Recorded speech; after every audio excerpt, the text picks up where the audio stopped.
Are you ready to finally break free from overwhelm, procrastination, and burnout?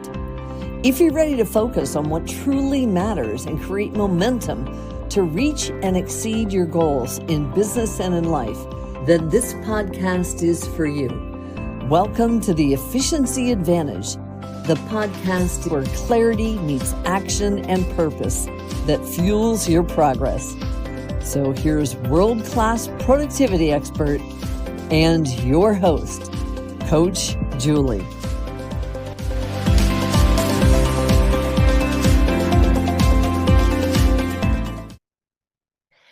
Welcome back to the Efficiency Advantage podcast. I'm Juli Shulem, your host, and today's episode is called Gamification and Productivity, a Different Kind of Winning.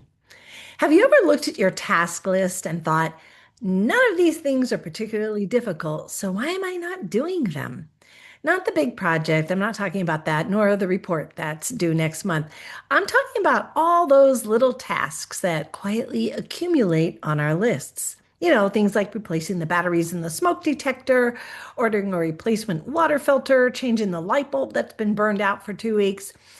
You know, all those little things that, we just don't get to. They're small and they're relatively easily, yet somehow they just stay on that list. And here's the interesting part. It's often these tiny unfinished tasks, not the major projects, that create the greatest feeling of mental clutter. I was talking to one of my coaching clients recently, and she described exactly this situation. She had a long list of what she called these, just these little things, nothing urgent, nothing particularly important, just dozens of those one and done tasks that had been accumulating over time.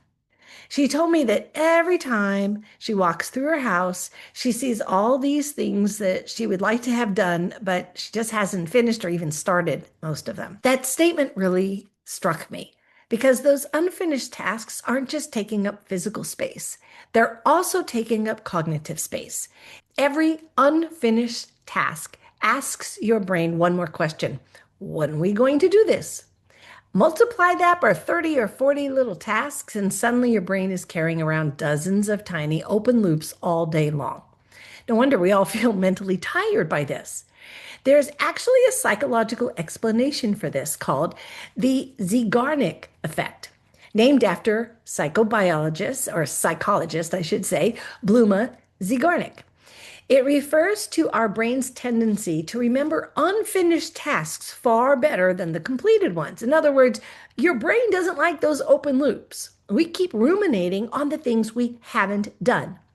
Think about it. Have you ever walked through your house and immediately noticed the picture frame that's still leaning against the wall, or the package you've been meaning to return, or the batteries that are still, lying there needing replacing? Those unfinished tasks seem to wave at you every time you pass them. That's the Zeigarnik effect at work. Your brain isn't trying to annoy you. It's simply trying to keep unfinished business on your radar in the hope that you will eventually complete it. The problem is when there are dozens of those open loops or unfinished tasks in your face, they begin competing for your attention. Even if you're not consciously thinking about them, they're quietly increasing your cognitive load. That's one more reason I encourage people to create dedicated time for these piddly tasks, like I call them. You're not just cleaning up your home, you're actually clearing mental bandwidth at the same time. One of the strategies I've used personally for decades, and one that I've shared with clients over the years, is really simple. I start by scheduling time specifically for that block of things that I want to get done. I just call them piddly tasks. So you can call them whatever you like: life maintenance, household cleanup, loose ends, whatever makes you smile. I usually schedule a couple of hours on a weekend because I know I'm less likely to be interrupted by life. Pick the best day and time that works for you. And I invite you to notice what happens as soon as you put that block of time on your calendar. Because now you no longer have to remember these tasks. You don't have to decide every day whether today's the day or not. You've already made the decision. That alone reduces decision fatigue. Your future self simply follows the plan your past self created. And that's one of the smartest productivity moves you can make. Now comes the fun part. Gamification simply means taking elements that make games engaging, like challenges and points, timers, rewards, and those wins, and applying them to everyday activities. Why? Because your brain likes that. Your brain likes progress. It loves completion and novelty. And perhaps most importantly, your brain likes winning, especially the ADHD brain. Research in neuroscience has shown that our brains respond to rewards and novelty and visible progress by releasing dopamine. That's a neurotransmitter involved in motivation, attention, learning, and reinforcement. Now, before anyone thinks, oh, I just need more dopamine. Not exactly. This isn't about chasing dopamine. It's about creating an environment that naturally makes it easier for your brain to begin and continue a task, because starting is generally the hardest part. But once you're moving, momentum kicks in. This also connects to another concept from psychology called behavioral activation.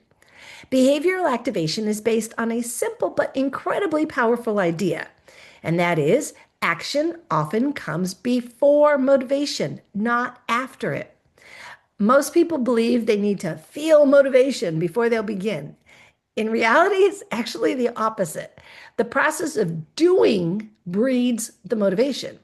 It works like this.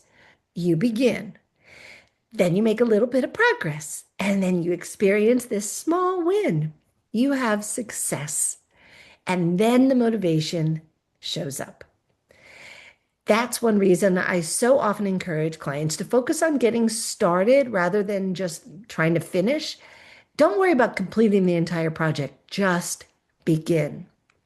Open the box, replace the battery, order one item, fold 5 towels, make your bed when you get out of it. Because once your brain experiences progress, continuing usually becomes much easier. Momentum can be more reliable than motivation. Motivation is wonderful when it shows up, but momentum is something we can intentionally create. Behavioral activation simply reminds us that waiting until we feel like it is usually the slowest path to getting things done.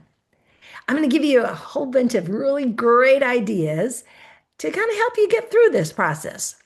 So these are several ways to kind of gamify those piddly tasks. Here's the first one. This is my personal favorite. It's called Beat the Clock. After I actually modeled it after a popular game show from decades ago, and it's really simple to implement.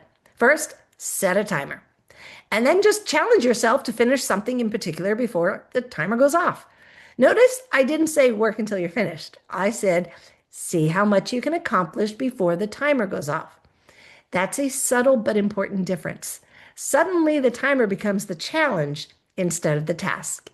It's amazing how quickly you'll replace batteries and file papers or clear a countertop when you're kind of racing against the clock. Here's the second one. Use music. Most songs are somewhere around 3 to 4 minutes long. Pick a task. See if you can finish it before the song ends. Or tell yourself, I'm going to empty the dishwasher before that playlist reaches the third song.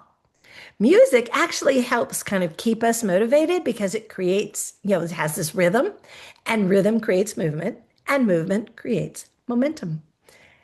All right, here's the third one. And this isn't technically gamification, but it dramatically improves efficiency. It's batching similar tasks together. So instead of ordering one thing online today and another on Tuesday and another next weekend, create one task, place online orders. Now you're only opening your browser once, logging in once, and entering your payment information once. That same principle applies to household repairs, for example. You need to tighten a cabinet handle or replace a light bulb or install batteries. Good, do them all during one maintenance session. Your brain prefers fewer transitions. The fourth one, decide the order before you begin. This one's kind of important. Don't stand there asking yourself, well, what should I do next? That's just another decision, and decisions require mental energy. Instead, write the tasks in the order you want to complete them. Then simply follow the list. No negotiating, no rethinking, no wandering around wasting time. Just execute. Every check mark becomes another small victory and another dopamine hit. All right, here's the fifth one. This one sounds kind of silly until you try it. So I'll just throw it out there. Maybe assign points to different activities. Changing batteries might be worth 5 points. Cleaning up the kitchen might be worth 20. See if you can earn maybe 100 points before lunch. We adults are actually far more competitive than we might want to admit, even when we're simply competing against ourselves. And the last one, reward task completion. Notice I said completion and not intention. Rewards work best when they're tied to actually finishing. So what kind of rewards can you envision for yourself? Maybe it's sitting on the porch with your favorite beverage, watching an episode of your favorite show, going for a walk, calling a friend, reading a book. Make the reward commensurate with the task and effort invested. Repeating this consistently reinforces the behavior you want your brain to repeat.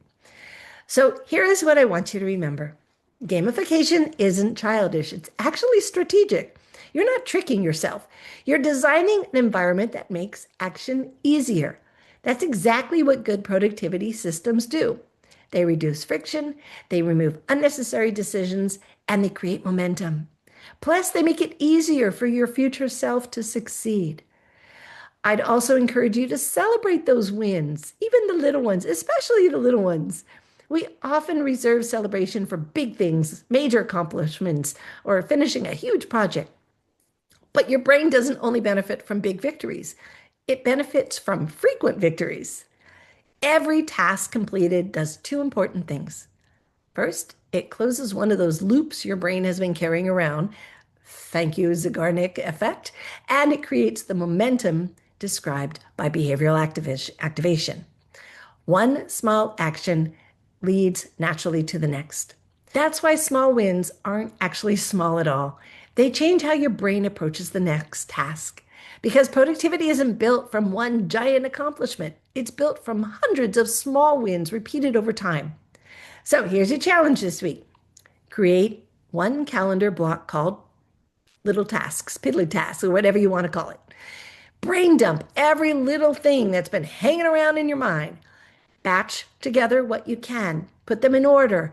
Set a timer or play music or play beat the clock. Earn some imaginary points if you like. And then notice something. You probably won't remember exactly which tasks you completed, unless, of course, you check it off on your list. But I suspect you'll remember how much lighter you feel afterward. Because productivity isn't always about doing those big things. Sometimes it's about finally finishing the little things that have quietly been taking up space in your home and in your brain. I want to thank you so much for joining me for another episode of The Efficiency Advantage. If today's episode gave you a new way of thinking about getting things done, I'd appreciate it if you'd share it with someone who has their own growing list of "I'll get to that someday" tasks. Subscribe, share, and comment. And until next time, remember, productivity isn't about doing more.